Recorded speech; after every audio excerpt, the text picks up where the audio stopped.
Hello Taurus, welcome to my channel. My name is Sonia, the Spiritual Empath, and I'm here today to do your November readings. Yes, it is November already. The year has whizzed by, and we are in Scorpio season. Between October 23rd to November 21st, we were in Scorpio. And this is a season that the universe would really like us to really dig deep and penetrate into our subconscious mind, our operating system.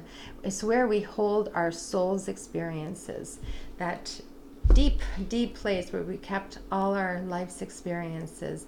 And it's time to really penetrate in there and take a look at our personal powers and our survivals and our own mind and see if we can cast some light on some fears and really get a handle of our fears. And it can be quite uplifting if we can deal with them.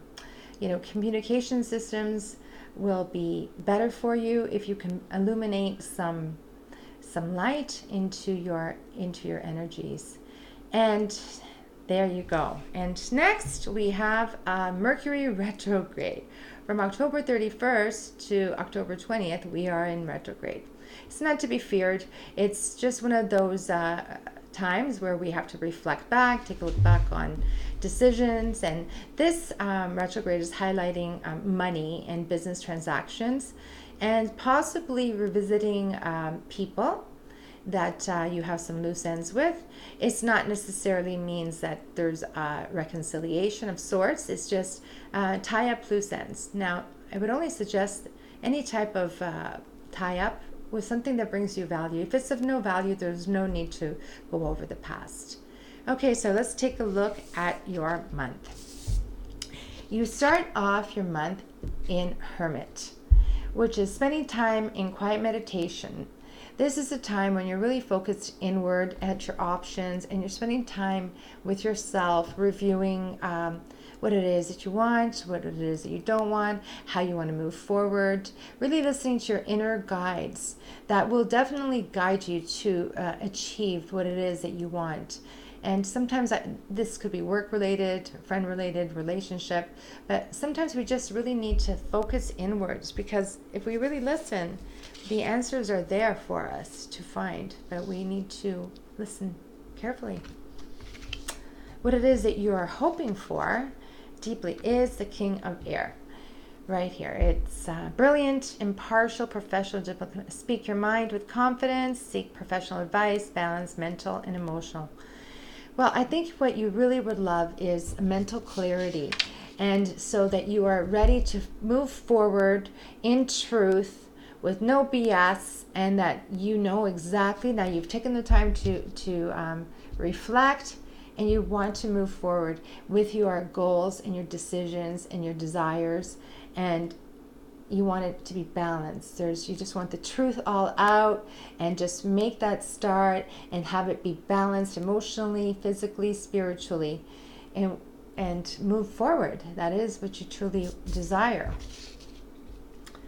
And in your next card, it would be your fears. You know, and fears, I always say about fears is fears do not exist. They're just something that rattles in our brain at night. They're just thoughts, but they are not real. So in your fears, you have the Sun, which is one of the most positive cards in the deck. It signifies joy and enthusiasm and optimism for your life. So how that could be a fear, I think it really just is just that you are unsure if you're afraid of that the dreams and wishes that you hope are not resonating with the other people in your life, or that they won't be accepted, and that they will not work out. But have no fear. Like, the Sun is a happy outcome, brilliant new ideas. Have confidence in yourself.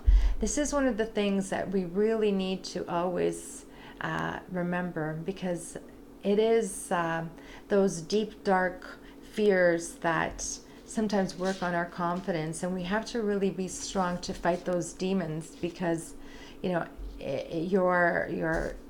manifestations come with your own energy. So if you cast negative energy on your own manifestations, they're not going to come. If you say, I'm not going to get that job, you're probably not going to get that job.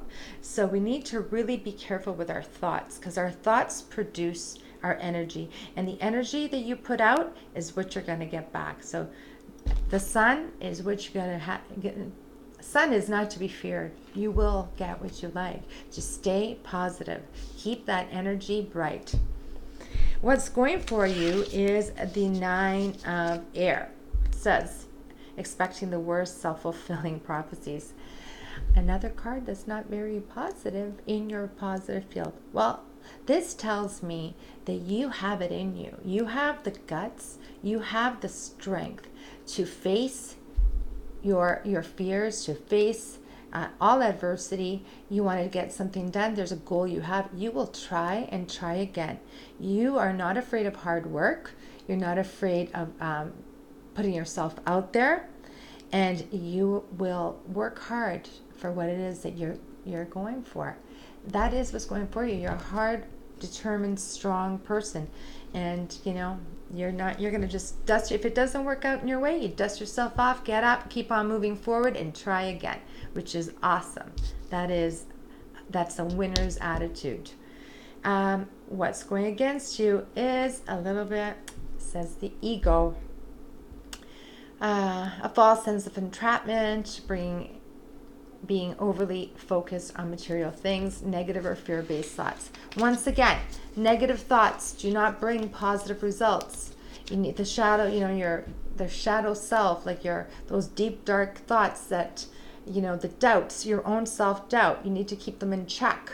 They're like chains that bind you to that negative, to that, nah, that's not going to work out. Why am I doing this anyway? Oh, why should I go out on a date? It's not going to work out anyway. Why should I apply for, like all those negative thoughts that just do not bring you any positive energy. They're just false thoughts and fears of loss, and they're just not going to empower you.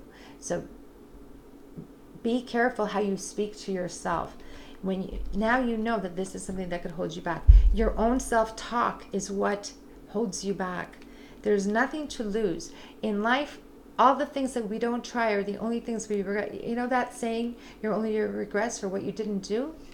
You keep on going. And what is your final outcome card is the dreamer, the Fool. That's an awesome card. It means new beginnings, hopes. You've planted some seeds of manifestation, and they're growing. They are not fully, they're at the beginning stages, but you are starting to follow your heart. I think that as a Taurus, you're very logical, you're very grounded, you're very sensible. And sometimes we really just have to follow our hearts, follow your gut. You've been in hermit mode, and now you have the Fool. It means just take a leap of faith. You're taking a leap of faith in trying something or doing something or going somewhere, whatever it is that your story resonates with. And you have nothing to lose. You need to just take that leap of faith and see where it brings you. So here I also have the Wisdom of the Oracle cards that I drew for you. And I received a beautiful card, that this is why I wanted to read it to you, which is Peace. Peace is such a beautiful card. It's what we all want. I think that when you can find inner peace, we all need outer peace as well, but when you can find inner peace with your self-talk, with your self-examination, with all of these fears, you're released from such inner turmoil. And I want to read this card to you because I like it. I'm just going to read the small oracle message. It doesn't get any better than this. A quiet mind, a heart fulfilled, freedom from want, and the soul's satisfaction. The way to peace is through radical acceptance. Everything in your world is exactly as it should be. Harmony is beautiful. Enjoy it. When you really look back and count your blessings as opposed to your what you don't have, you'll see that you have so much peace in your life. And although there has been things that have not made you happy, you really need to sit back and look at what you do have and not what you don't have. that is your reading for this month, my dear Taurus. I hope you have a fabulous month, and I hope to see you again next month. Namaste. Love you all. Mwah.